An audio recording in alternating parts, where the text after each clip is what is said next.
Welcome, everyone. Thank you for joining our webinar, Becker Wealth Management, talking 10 tax strategies, ways to reduce your tax bill. And we'll bring in our keynote presenter in a little bit here, Angela Preteau, to go through those 10 tax strategies. But we want to do a quick intro as people continue to log in, and we'll cover that. We'll look at what it is we want to talk about. We'll start with those 10 tax tips. And a reminder, folks, the goal here, everyone gets some information they find of value. It's unlikely that all 10 strategies are going to apply to your specific situation, but we are confident 2 or 3 of the strategies will likely apply to you, and that's the idea. If everyone can take some information they find of value and apply it to their situation, that's perfect. That's the idea. So hopefully those tips will allow you to save a little bit in tax.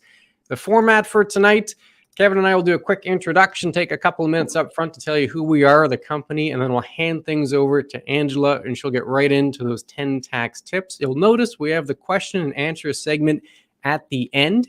You can certainly type questions into the comments section. We can see them. We might answer 1 or 2 as we go. We want to make sure we get through all 10 tips, though. So we'll likely hold most of the questions until the end. So please keep that in mind. So a quick introduction here, Kevin. Why don't you tell the folks about the team and about Canaccord Genuity? Yeah, we are, Clint and myself, we are Becker Wealth Management. We are part of Canaccord Genuity Global Wealth Management.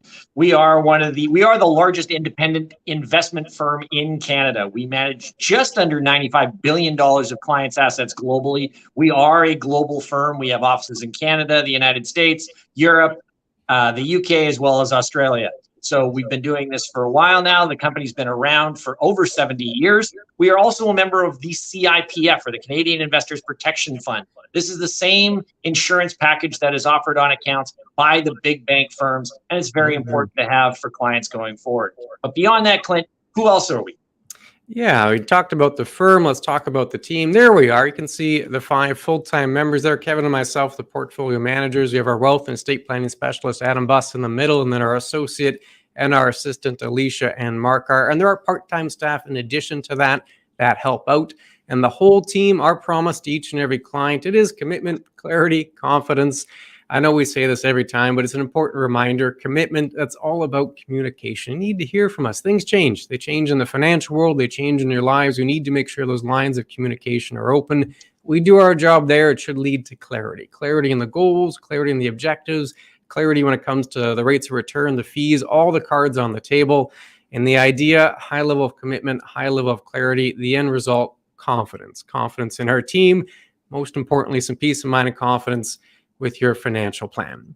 And part of how we do that is with our process. And I know it's a quirky title. We call it financial architecture. The idea, the analogy, is if you build a house, there's lots of decisions that need to be made. You can't simply pick the paint color in the kitchen and call it a day. You need to start with that solid foundation. Then you work on the frame, and what you do there will influence the interior. In the financial world, your foundation, well, that's your estate plan. That's your insurance needs. Upon that, you can build the sturdy frame. That's where you talk retirement planning, tax planning, like we'll be doing tonight. And what you do there will influence the investments, which are the interior of the home. So keep that in mind throughout the presentation. We're going to be focusing on that frame, a couple of tax strategies. So with that out of the way, let's start moving on to the keynote presenter, Kevin. Yeah, our keynote speaker tonight is Angela Preteau. She's a chartered professional accountant and partner in Frostiak and Leslie Chartered Professional Accounting, Inc. She specializes in the U.S.-Canada cross-border tax matters. She is a certified accepted agent for the IRS and the author of the book Canadians and the IRS, What You Need to Know About Uncle Sam. And tonight, Angela is going to be talking about 10 tax tips everyone should know. She'll describe tax strategies that could apply to business owners, professionals, retirees, snowbirds, those impacted by COVID, and basically everyone else in between. So without any further ado, I'd like to introduce you to Angela. Angela, thank you for joining us. You're on the screen. We're going to pull up your presentation here, and it looks like everything is ready to go. So we'll hand things over to you, Angela. All right. Thanks very much, guys. Hello, everyone. Thanks for joining us. As they mentioned, we're going to talk about some tax tips for individuals. On our agenda, we've got pension splitting we're going to talk about, medical expenses, tax deductible expenses for self-employed workers, as well as employment expenses for the employee.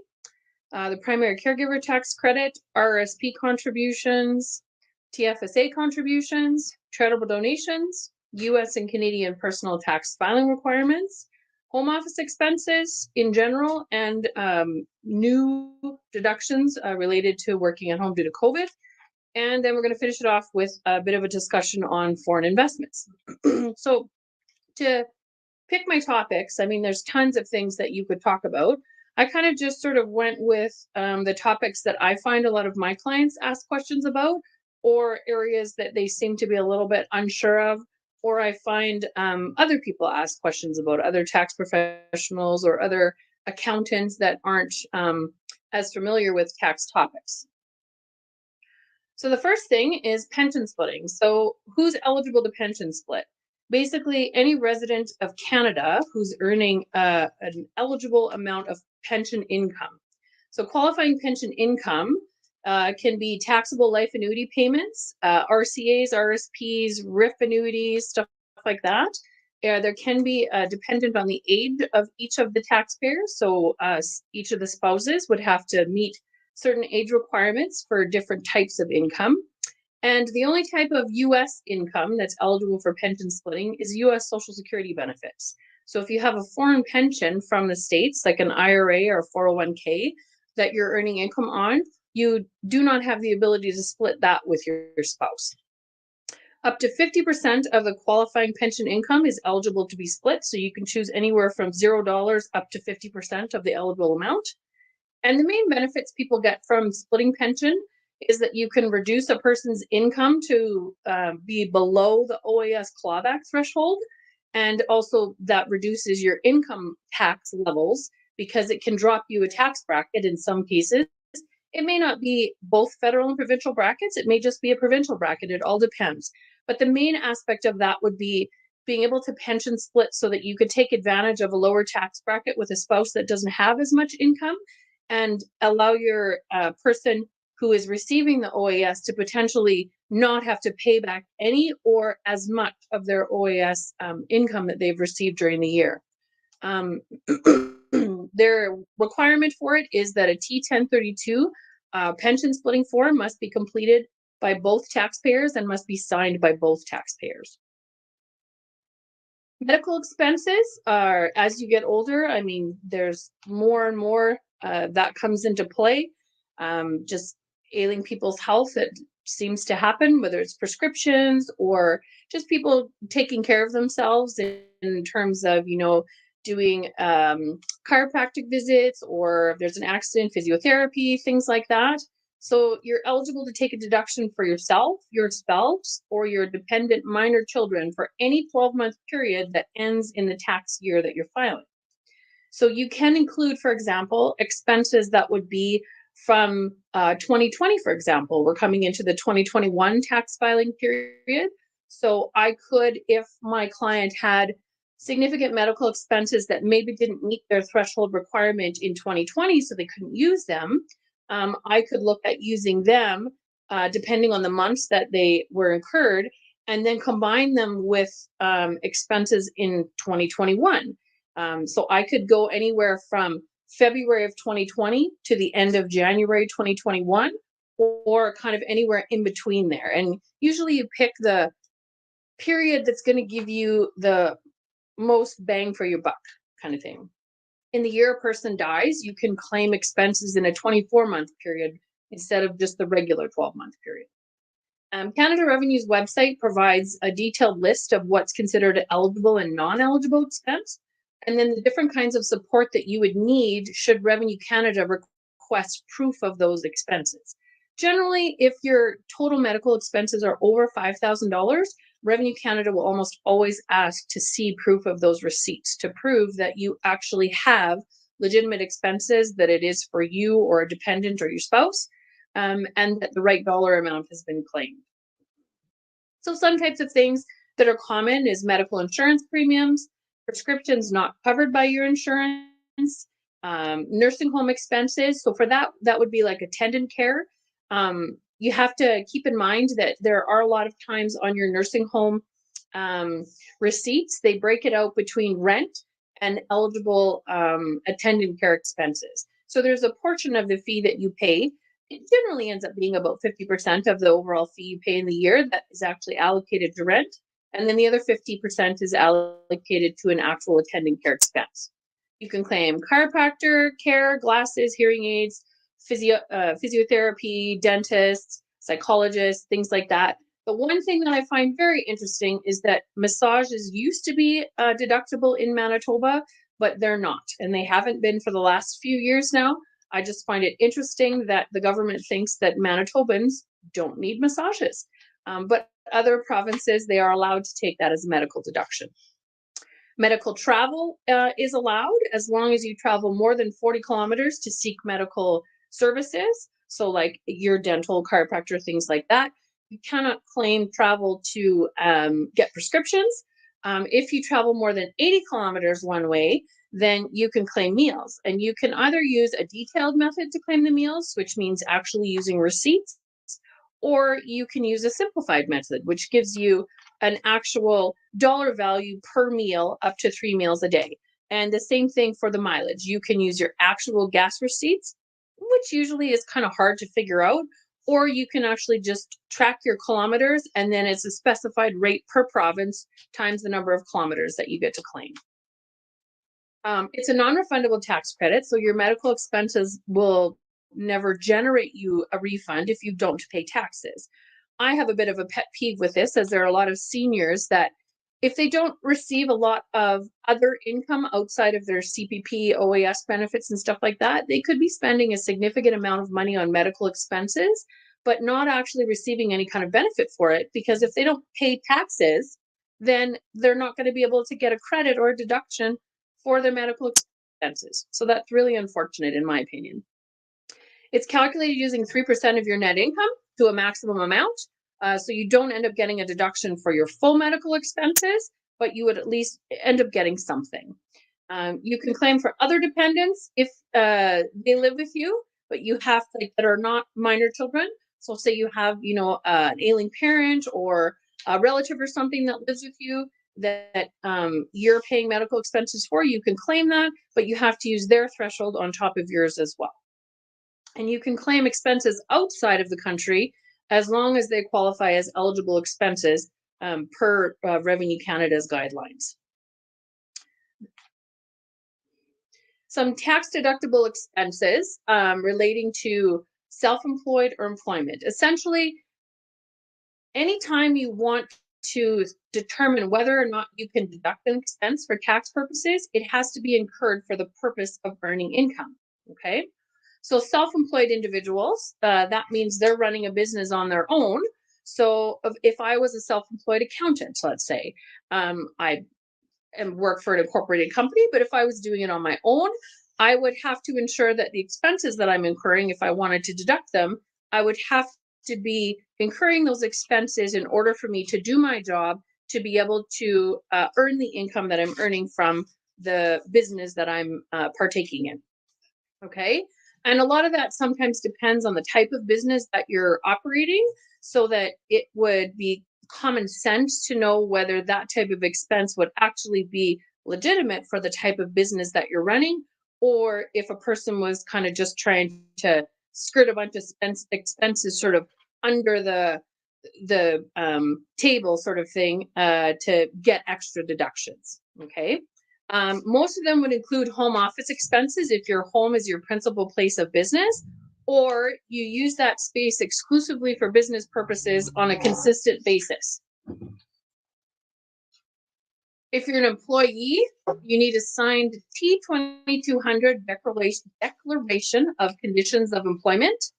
That's required, and Revenue Canada almost always asks for that. On that form, it indicates what type of expenses your employer requires you to pay for. So a lot of the times you'll see, they expect you to use your own vehicle for work. So there's a specific questions that asks you for that. It asks you whether or not they require you to use a cell phone, use a home office to do your job, that kind of stuff. Maintain incidental expenses, things like that. That's essentially what Revenue Canada looks at to determine whether or not the deductions you want to claim as an employee are allowed. because you can't just take a deduction because you decide you want to buy something to use in doing your job. If your employer doesn't require it, generally Revenue Canada will disallow it because they say it's nice that you bought it, but your employer doesn't require it, so we won't let you take that deduction. Okay. Great. Can I ask 2 quick questions for you, Angela, that came in? 2 quick questions that came. One is in regard to pension splitting. If I'm 65 and I've converted to a RIF, can I income split with my wife if she's 63? With a RIF, yes, you can. With an RRSP, your spouse has to be 65 as well. Okay. So that's the first one to there. The next one is in medical expenses. Can I claim pharmacare deductible on my taxes? Only if you're required to pay that amount. So essentially your pharmacare deductible is basically saying that you have to incur that much of medical expenses on your own before the pharmacare will kick in. So you can't just say, okay. I'm going to say this is my pharmacare deductible is $5,000. Well, you'd actually have to have $5,000 of detailed medical expenses, and that's when your pharmacare kicks in. Ah, perfect. Well, That's thank you. It's not that you actually have to pay for that. Nope, that's great. I'll let you continue on with primary caregivers and we'll go from there. Thanks. All right. So primary caregiver tax credit is something that's really come up a lot in the last few years because it relates to you having to care for another family member or maybe even a neighbor or something like that, where you're the main person that is assisting them in being able to function in their daily life. So this is a refundable tax credit available to qualifying individuals in Manitoba. This is a Manitoba credit alone. So it's available to individuals who are the primary caregivers for more than 90 days in a year, and they're not paid for taking care of that person. So it's a flat tax credit of up to $1,400 per year, and it started in 2018. So this is a big difference in terms of being able to claim medical expenses, which are just a non-refundable credit, which means a deduction against taxes owing, whereas this would be an actual refundable amount that you could get from the government. So if somebody had a low rate of income and didn't have a lot of tax to pay, where maybe their own medical expenses didn't qualify, or they have additional travel time or things like that that they can't claim because it's actually for another person, then they can use this primary caregiver credit to get some of a refund back from the government for providing that care. The care recipient has to meet certain needs in sort of a care perspective in order for the primary caregiver tax credit to be applicable. Okay, so mostly you have to be a resident of Manitoba. They have to reside in a private residence. So if they live, in a group home or a retirement home, things like that, that's not a private residence. So that wouldn't qualify. Generally, it would be, say your neighbor or your parents that maybe, have their ability to function on their own has sort of deteriorated over time, but they're still able to live on their own in their own house. They may have home care that comes in, and that's fine. But you need to do additional care on top of that to assist them in being able to function normally.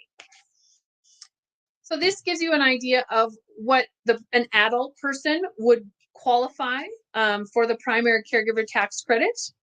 Okay, so I'm not going to go through that in detail, but essentially there's differences for adults and there's differences for children under 18 years old. Okay, there's also a requirement in this that when you fill out a form, an application to register for it. It has to be sent to the Manitoba Tax Assistance Office, and then they have to the registration form itself has to be completed by a doctor or a nurse practitioner, because they have to be able to assess the level of care that that person needs. So basically the province is looking for a third party to confirm that they actually do need this care that you're trying to claim a credit for, right? You send it in, it gets approved, and then you just kind of keep a log as to how many days you've actually cared for this person and the type of care that you're providing to them. So if you're taking them to medical appointments, if you're helping them make meals, if you're doing other sorts of things in terms of making sure they take their medication, that kind of stuff, dressing things, all that kind of stuff. Those are all sort of care ways that it qualifies. Revenue Canada may ask for a log. I've actually only experienced one instance where Revenue Canada actually asked for a log, and I think that was at the very beginning of when this credit came into play. You can't go back in prior years, so even though the caregiver credit started in 2018, if you kind of missed the boat and didn't apply for it at that time, even though the person that you're caring for would have qualified, Revenue Canada will not let you go back to that year. Your claim is for the year that you register going forward. RRSP contributions. So this is a big tax deductible option for people who are in mostly effective, or the most effective, I would say, for individuals who are in a higher tax bracket, because using an RRSP contribution as a deduction against your taxes gives you a dollar for dollar deduction for what you contribute.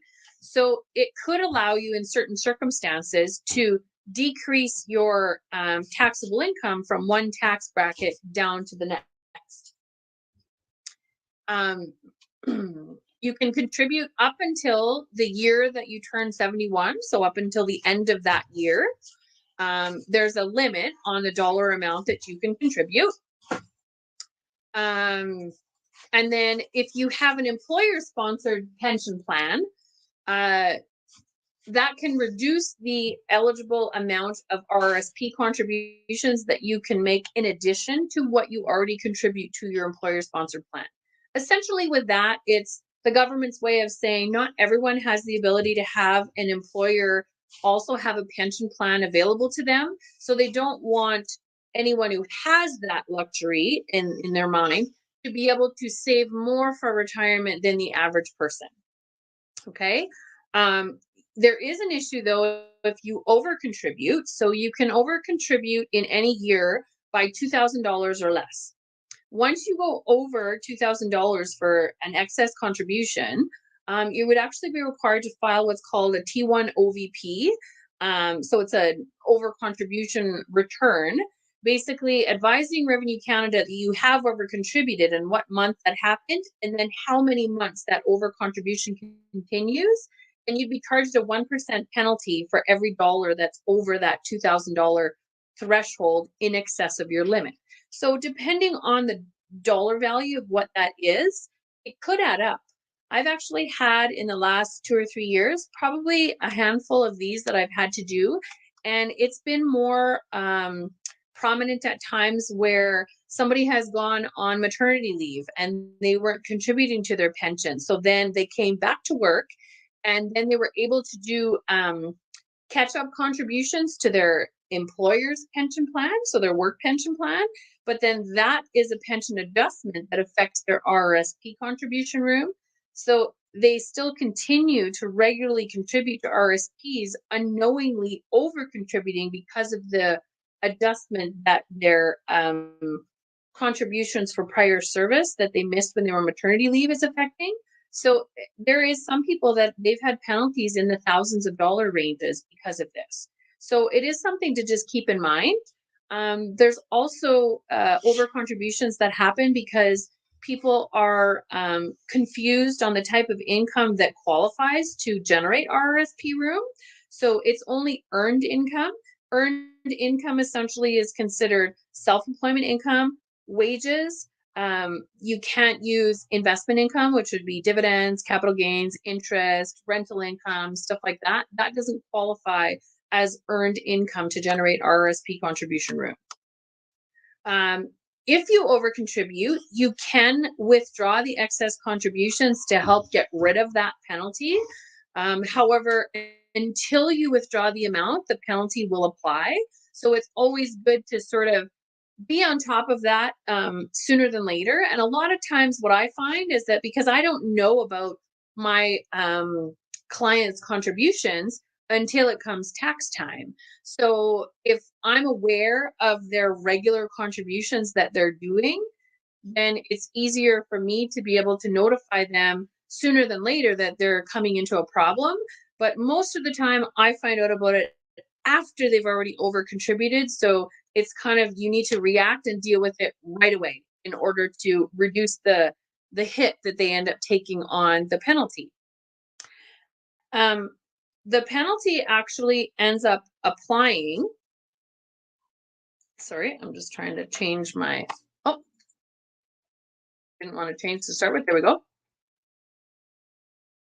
The penalty ends up applying on your, January to December contributions, but your actual contribution period for a given year is March of one year to February of the following year. So there's a bit of a difference in how it's looked at for there.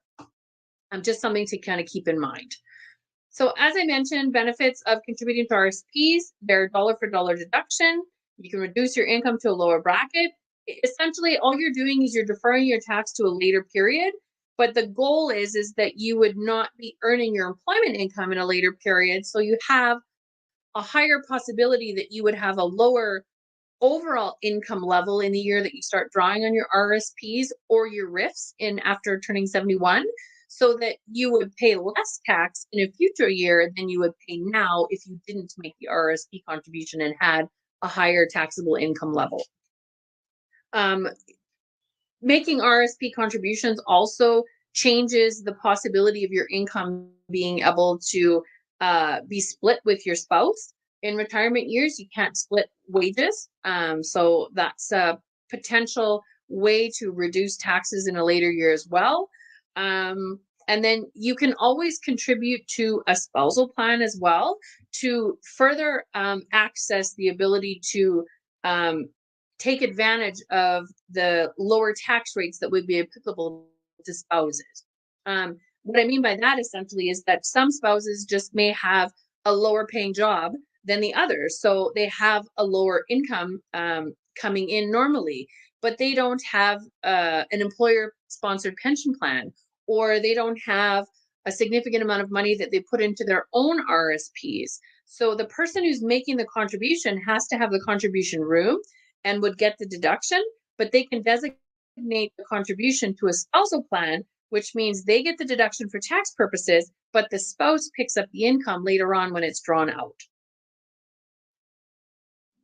Okay, tax-free savings accounts. So they're very similar to RRSPs in terms of what you're able to invest in. They have limits per year. They have penalties for over contributing. The biggest difference between a tax-free savings account and an RRSP is that contributions to a tax-free savings account are not tax deductible. And essentially that's because the income that you earn on the tax-free savings account money is never taxable in Canada. So if you were able to take a tax deduction for your contribution now, it doesn't make sense that you wouldn't have to pay tax on the income that you're earning later. Okay. So again, the excess contributions are subject to a 1% penalty, just like the RSPs. You can have more than one tax-free savings account. So I have a lot of clients that have, a US dollar tax-free savings account, a Canadian dollar tax-free savings account. They've got a tax-free savings account with 3 different financial institutions. It doesn't really matter. The main point is that you cannot over contribute in a given year, no matter how many tax-free saving accounts you have. Okay. So the annual limit for 2022 is $6,000, and your annual limit regenerates January 1st of the year. So since 2009, when tax-free saving accounts were in existence, if you were 18 years old and a resident of Canada for 2009 going forward, you would have a cumulative room of 81,500 right now. Some people have more than that in their tax-free savings account because their earnings get added into the account as well. But the contribution part is only what you've contributed.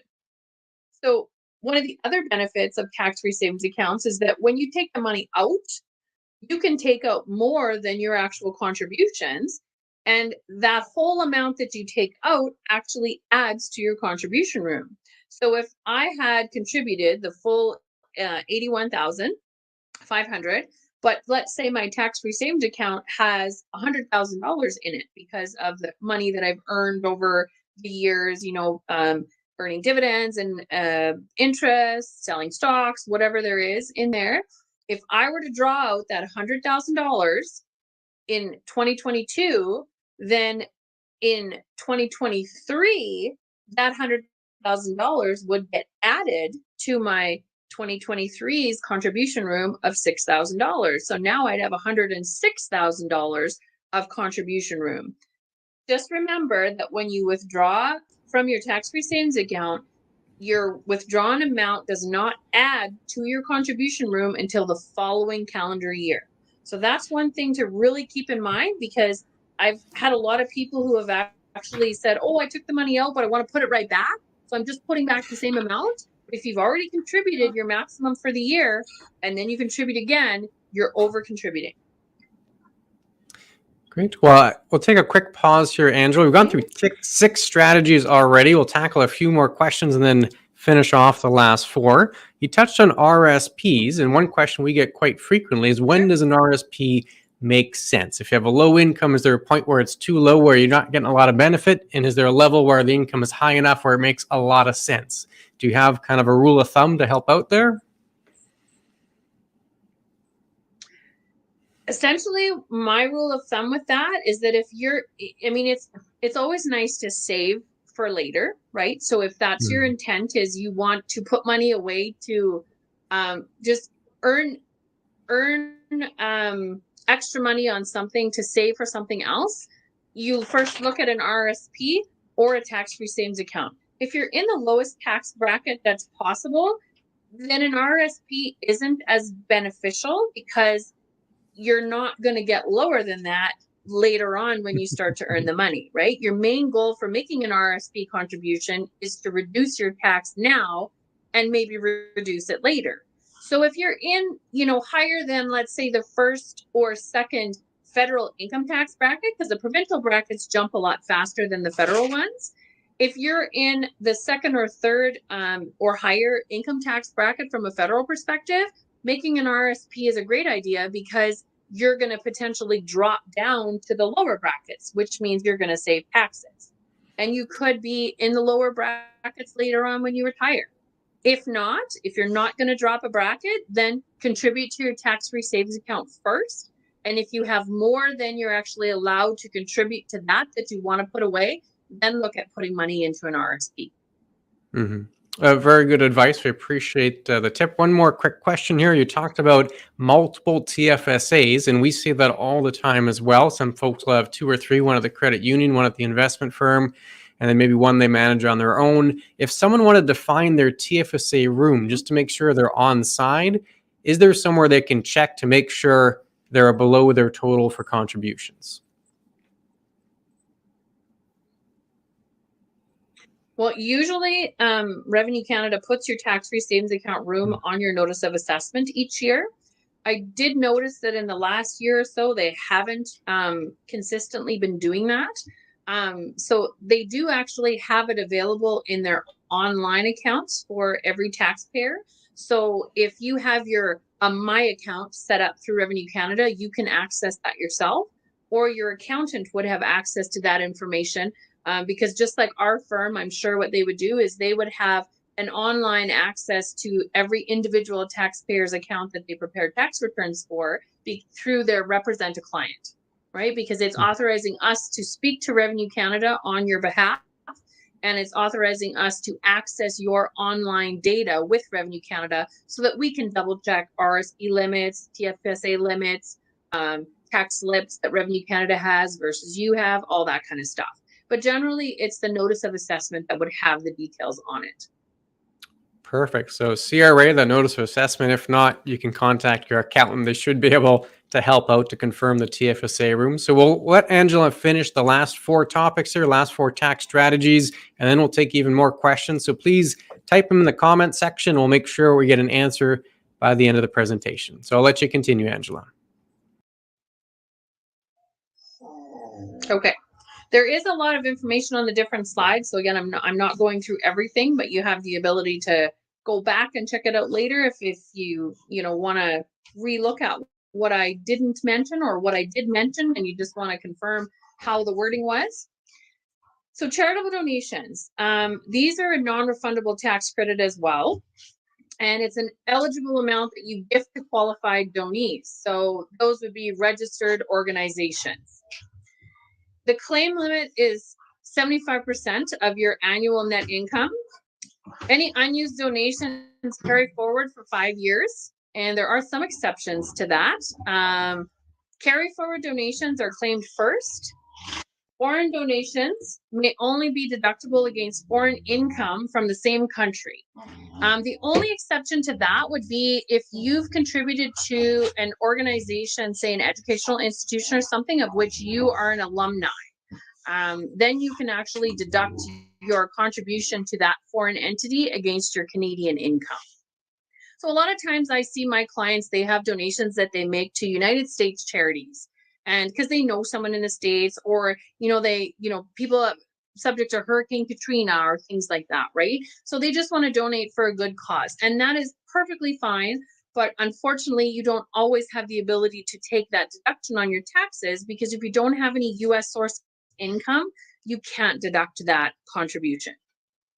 You need an official donation receipt with the charity number and the date of the donation on the receipt for proof if Revenue Canada asks for it. And again, just like with medical expenses, if your donations are over a certain dollar amount, Revenue Canada generally asks to see proof of the receipts. Federal and provincial donations are done separately from charitable donations. So those are in addition to what you get to deduct for charitable donations. A larger tax credit is received when all the donations are claimed on one spouse's return. So, for example, myself and my husband could make donations to, let's say, between the two of us, we have 20 different organizations that we donated. But I donated a total of $1,000, and my husband donated a total of $20,000, let's say. So we've got $21,000 between the two of us. Well, we get a better tax deduction if one of us claims it, because the first $200, you get a lower credit than you do for the amounts over $200. So if you're both claiming them, then you have more than one sort of threshold, in a sense, that you're dealing with before you get your tax credit. You do have the ability to split the donations if you want to, because sometimes, again, because they're non-refundable credits, depending on a person's tax situation, they may not have enough tax required that they need to use to actually utilize the full donations, which is generally what happens when donations get carried forward. Okay? And the Manitoba credit for donations is different than the federal tax credit. Federal tax credit obviously is the same across the board in Canada, but every province has their own rates for their own sort of provincial credit allowed for donations. I'm dealing with Manitoba because I'm in Manitoba. So just a brief bit about filing requirements and due dates. So I get a lot of these questions every year. I mean, just especially with COVID, what's going on now, it's like, is there an extension? Is there not? When's everything due? What's happening? So Canadian tax is based on residency. So meaning if you're a resident in Canada, you're filing and paying income tax on worldwide income in Canada, okay? If you don't live in Canada, then you're only paying tax on income that's sourced from Canada, that isn't exempt under the income tax treaty that may be in existence with the country that you actually live in. Our tax system is a little bit quirky in a sense that a non-resident doesn't actually file one return to claim all of the types of income that they earn as a non-resident. You could file up to 4 or 5 different tax returns depending on the type of income you earn as a non-resident. US tax is based on citizenship as well as residency. So US citizens must abide by all the US tax laws no matter where they live in the world. So what got me started with Canadian US tax is my husband is a dual citizen. He was born in the United States, but he's lived in Canada his entire life because he grew up in a border community. I moved into this area that we live in now, so I'm just a Canadian, meaning I was born in Canada and I've lived in Canada my entire life. So I don't have that dual status filing that sort of sits with you as a US citizen. My husband has worked in the US before, now works in Canada, but it doesn't matter. He would have to file a US return no matter where he lives or where he works, as long as he maintains his US citizenship.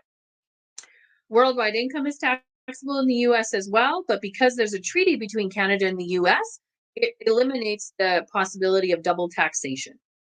Depending on the type of income that you earn, though, that can make a difference because there are some differences between income that's taxable in Canada, but is not taxable in the US and vice versa. For example, one hot topic that I get is lottery winnings. Canada doesn't tax lottery winnings, but the US do. Doesn't matter whether the lotto is a Canadian lotto, an American lotto, doesn't matter. If you're a US citizen, you're required to file it on your return and pay the appropriate taxes. Same thing with a capital dividend account for individuals who have shares in a Canadian controlled private corporation. If they receive a capital dividend, which is a tax-free dividend to Canadian shareholders, it's not tax-free in the US, so it creates a bit of a difference. Individuals who don't earn self-employment income must file their Canadian taxes by April 30th of the following year. So for 2021's taxes, they're going to be due April 30th of 2022.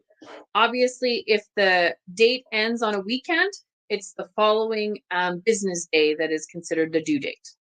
Self-employed individuals file by June 15th of the following year, but if they owe taxes, the taxes are still due to be paid by April 30th if they don't want interest to be charged. So you still kind of have to have an idea of what your income might look like. For 2021, for example, before the end of April, if you want to make any sort of payment without Revenue Canada charging you interest. Because of COVID in the last couple of years, Revenue Canada has been a little bit lenient with interest charges and things like that and late filing penalties, just because there have been, outbreaks and things that have happened around the due dates for the returns. Extensions are not available in Canada, but extensions are possible in the US. So there's another difference in our tax system. So generally, if you live in the United States and you're filing a tax return, you have to file by April 15th of the following year. But if you're a US citizen residing in Canada, you get an automatic 2-month extension till June 15th. If you're a non-resident of the US, so you could be living down there, but you're still a deemed resident of Canada for whatever purpose, your family's still here, whatever that is, and you're earning US employment income, then you still have to file by April 15th. That's just a specific guideline based on the type of income that you're earning. If you want to file an extension in the US, the extension has to be filed prior to the original filing deadline. So for someone living in the US, it would have to be filed prior to April 15th. State returns also have their own filing deadlines, and they are separate from the regular federal tax return, unlike in Canada, where most of our provinces and our federal taxes are all filed together as one tax return. So you have to worry about due dates for each state if the state charges personal income tax, and you'd have to worry about filing the extension for the state as well as for federal if it applies. Home office expenses. So this is a big topic that I get a lot of, and where Revenue Canada really looks at it, because it seems that almost everyone seems to think that they can deduct home office expenses if they work at home at any point in time or they own their own business. And that's not necessarily the case. So technically, in order to deduct home office expenses, and if Revenue Canada questions it, they are very picky on this and they're very adamant at applying these rules. They look to see, is your home your principal place of business, or do you use your home office space exclusively for business purposes on a consistent basis, meaning that you're actually required by your employer to work from home in a home office, and you actually have a room, such as mine, that is designated specifically as your office. It's not, a second bedroom that is used, when company comes over, or, somebody sleeps in it. It's your temporary office because you're working at home due to COVID or whatever. All those things matter in terms of if you can take a deduction and how much you can deduct. The deduction that anyone is allowed relating to home office, if you're able to claim the expenses, it's a percentage of the expenses that are based on a square footage of your overall office space divided by the livable square footage of your entire home. So when I say livable, what I mean by that is if you have a basement, but your basement is unfinished and you really can't live down there in terms of how Revenue Canada views it, then you don't have to include the unfinished basement square footage in your total square footage of your home. Okay? So in my example, if you had 200 square foot office and a 1,300 square foot home in total, you could deduct 15% of your eligible expenses. Some types of expenses are mortgage interest or rent payments, house insurance, electricity, gas, property tax, security alarms, internet, and some repairs and maintenance depending on what it is. Okay? Internet is always a bit of a tricky one, in my opinion, because if you're required to work at home, a lot of times, some people may have the internet specifically because they work from home. So it really doesn't have a bearing on the square footage of your house. And there's a different percentage that can be used in actually taking that deduction. So that's a bit of an interesting one that you may meet the requirement to be able to deduct it because you're working at home, but it's not necessarily an expense that's directly just related to the square footage of your office, which your property tax, heat, and all that is, because you don't pay those things based on which room you're in. Okay? Employees who can deduct home office expenses can't deduct property tax or home insurance unless they receive commission income from their employer. Okay? Again, like I mentioned, you need a signed T2200 to claim detailed expenses, but there is a home office deduction that's available due to COVID. So because more and more people were required to work at home because of COVID and the shutdowns, Revenue Canada tried to simplify it a bit and actually have a separate form relating to working from home due to COVID. If you want to take the flat deduction relating to home office work due to COVID, it's a different form than if you want to use the detailed home office deductions. Okay. If the detailed home office deductions, you'd actually need a T2200 with the details of what you actually are required to do from a home office perspective. So if you're working at home due to COVID, you can take a flat $2 a day deduction up until 2021. The deduction was only $400. So it was basically you could have $200 or 200 days of the year at $2 a day is what you could take as a flat deduction. But in 2021 and 2022, the government has said that they're going to increase that maximum to $500. When you think about it, you may think like, well, that's not really a lot. So, I want to do the detailed calculation. But you really need to look at that and actually consider what's involved in that, because if you don't normally work from home and you don't have an office space that's designated, like I mentioned before, you could end up having to prorate the amount of time in the day that you actually use your office for work purposes versus how much it would actually be used for personal, right?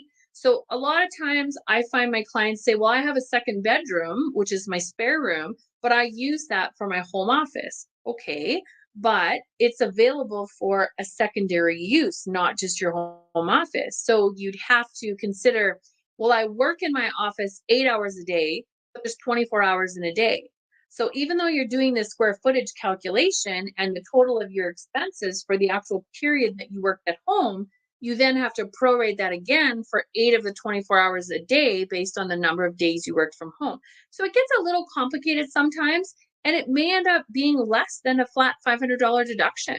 So some people, also, if they don't normally do home office expenses and they don't track the information or want to keep track of that stuff, they just say, you know what, I worked from home for 180 days, give me the flat deduction. But the thing to remember is you actually have to have worked from home. I do have some people the very first year that said, oh, there's a home office deduction for COVID. I want to claim it. And then I asked them, well, did you actually work from home? And they said, well, no, I didn't. Well, then you can't claim the deduction. You don't get to claim it just because there's a potential to claim it. You actually have to have done that actual work from home in order to qualify. Okay. The last kind of topic that I'm going to talk about just briefly is foreign investments. So a lot of times my clients, because I deal with US and Canadian taxes, a lot of my clients have US rental properties, or they have vacation homes in the US that they just use for personal purposes. Or some of them have, inherited a retirement account in the States. Or maybe they worked in the US at some point in their life and now they have a 401k or 403b or IRA or something, which is a US pension vehicle in the US. And they're wondering, well, what do I do? Does that mean that I have to do this foreign property question that I keep seeing on my taxes? There's also more and more people who have brokerage accounts with their investment companies that they have investments in foreign assets. So they've got US stocks, they've got stock in Great Britain, they've got stock in China, they've got wherever it is, anywhere that's outside Canada. If it's in an unregistered investment portfolio and it's considered a foreign stock, you have to worry about whether or not you need to answer yes to this question and complete the form. So the filing requirement exists when you have foreign property, specified foreign property, costing more than $100,000 Canadian. So I could have 5 or 20 or 50 different US stocks, let's say, in my Canadian brokerage account here in Canada, but the total cost of all those is less than $100,000 Canadian. If that's the case, and that's the only foreign assets I have, I don't have to fill out this form. If I don't have that, or maybe I have some of that, but the cost is $50,000, but then I have a US rental property, maybe that I own jointly with someone else. We may have paid $150,000 Canadian equivalent for that. But if I own it 50-50 with someone else, my share is only $75,000. So I have to add that $75,000 to the $50,000 of the foreign stocks that I hold in my investment account. That's more than 100,000 Canadian. I have to complete the form. Okay. The form is different if you own more than $250,000 of foreign stocks at the cost, or if it's less than $250,000. Now, remember, it's only for investment assets. So if you have a personal use property in the United States, let's say for vacation purposes, for all the snowbirds out there, if it's simply personal use and not rented, this doesn't apply at all because it is not considered a specified foreign property if it's only for personal use. Okay. 401ks, IRAs, any foreign pension accounts are excluded from being included in specified foreign property. There's also, if you have foreign mutual funds inside of your brokerage accounts, those are generally excluded as well. So there's certain things that are applicable and certain things that aren't. But keep in mind that it's the cost more than 100,000. So I do have a lot of people that I've actually started doing their taxes for, and they say, well, I filed this T1135. And I said, well, okay, but what do you have? And then when I start doing their taxes, I realized that the market value of their rental property is more than 100,000, but their cost, their proportionate share, is not. So they've been filing this form when they don't need to, which isn't a big deal if it's filed on time and done all that kind of stuff. But if you say you're supposed to file the form and you actually don't meet the requirement to, and then it's not actually filed, or you file it late or something like that, then you deal with a penalty of up to $2,500 for late filing. So that can be an issue. And this is something that Revenue Canada slaps a penalty on right away. As soon as you file late, doesn't matter, they will give you whatever penalty is applicable from the due date to when you actually file it, to a maximum of $2,500. It's usually $100 a day up to at $2,500.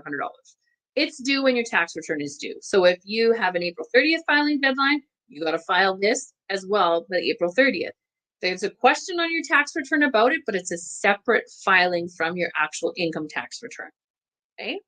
If you have a June 15th filing deadline as a self-employed individual, then this T1135 would be due in June as well.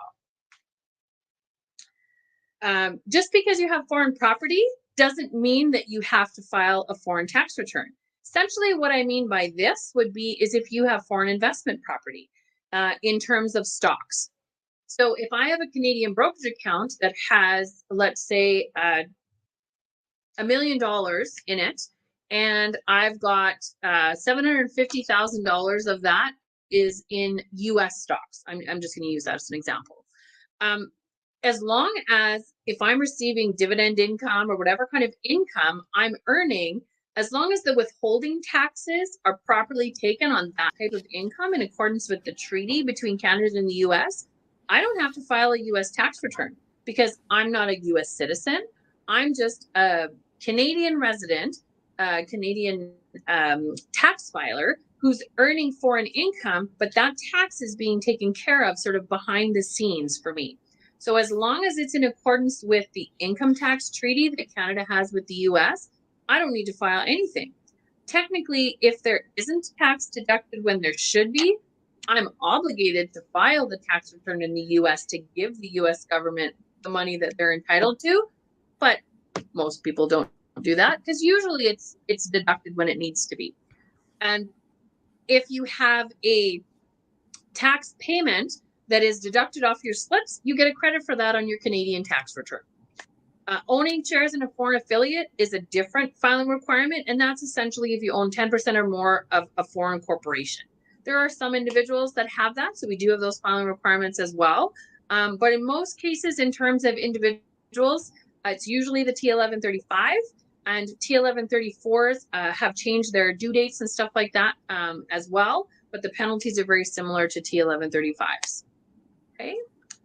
That's kind of all that I sort of wanted to talk about in terms of the tax tips that I thought are important. So any questions?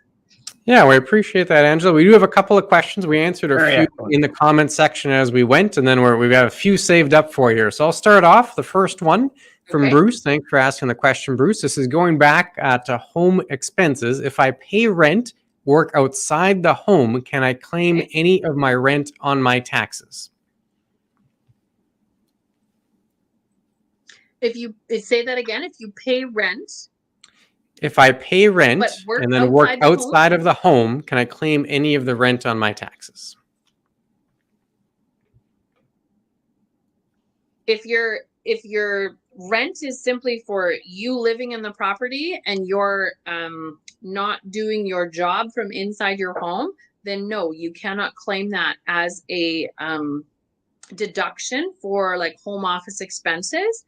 But as a renter, you're eligible for the Manitoba Education and Property Tax rebate up to the $700 or $750 per year that an individual who owns a home would get deducted directly off of their property taxes. You can't claim it as a deduction, but you can get a credit that's applicable to renters. That's excellent. I've got another one here. I believe it's from Roland. He's asking, now, is spousal support considered earned income for the purpose of RRSPs? No. Perfect. There we go. Easy answer. We have a couple more for you here. We do have one. I'll read it out because it has to do with charitable donations, and there's a bit of a strategy that they're suggesting. And it says, does it make sense to not claim a charitable donation for 5 years? So say you're doing donations regularly, you don't claim it, you then claim on year 6, that first donation you made 5 years ago. Then in year 7, you claim the one from year 2. So you're waiting that 5 years with the idea that on death for that year, you'll have a substantial 5 years that you could all claim, perhaps when your income is higher because you passed away and there's a deemed disposition. So that 5-year strategy makes sense for charitable donations. Yes, it would, but you need to ensure that you're continually checking that 5-year window is not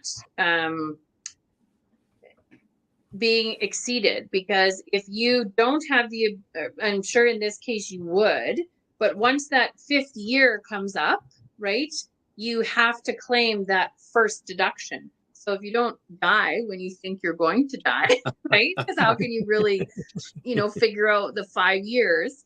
You would be forced to take some of the deductions at some point if you're still around and that 5-year carry forward period is up. Okay. Well, that's a good tip. So it's certainly a more involved strategy. Yeah, One, you'd have to definitely. definitely be on the ball to make sure that you're claiming everything appropriately. And we did answer some of the questions in the chat. So you can always look at the chat to see if your question was already answered. Have another one that just came up, and this is going to COVID specific items here for you, Angela. The question, can you claim the COVID Can I home make office? one quick comment? Yeah, Sure. go for it. Just about the donations, even though you're saying that you want to carry it forward for 5 years, my recommendation would be that you still provide those donation receipts in the year that they're applicable to your accountant, so that they can track the carry forward for you and nothing is missed, rather than holding all the slips and giving them in the 1 year. Okay. Good point. Yeah, your accountant could help you keep track Sorry, of it, go so you on can to the share the COVID burden. question. Yep. Much more. So I'll go efficient. back to that one question here. Yes. Yeah, on the YouTube comment, can you claim COVID home office deduction for working at home for my employer and additional office expenses for a side business? So you got working from home for your employer, claiming the COVID relevant deduction, and then also have a side business. Can you also claim office expenses for that small side business? Yes. Okay, there we go. Well, I appreciate all the questions, folks. So we answered some in the comment section. We did a couple for Angela here. If there are more, please type it in now. We'll be happy to get it before we go. But a reminder that if you do have questions, if it's for Kevin or myself or our team, simply go to our website there, chatwithclintonandkevin.com. You can fill in the form, whatever it is, whether it's tax related or another financial topic. We're happy to hear from you. And if it is a very tax specific question, we can put you in touch with Angela. I'm sure she'd be happy to help out. Angela, where would you like people to get a hold of you? Do you have a website or somewhere you prefer they contact you? Our website is ca.com, financial group. If you Google Frostiak and Leslie, will come up. My information is on there, but I'm always available through email. That's the best way to get a hold of me, because I'm not always sitting at my phone. Yeah, we can relate to that one as well. Perfect. Well, we appreciate everyone tuning in tonight. If you do have more questions, as you just heard, you can contact Angela at Frostiak and Leslie, or you can get a hold of us, chatwithclintonandkevin.com. Thank you very much for tuning in. Everyone, take care. Stay safe. We'll see you again soon.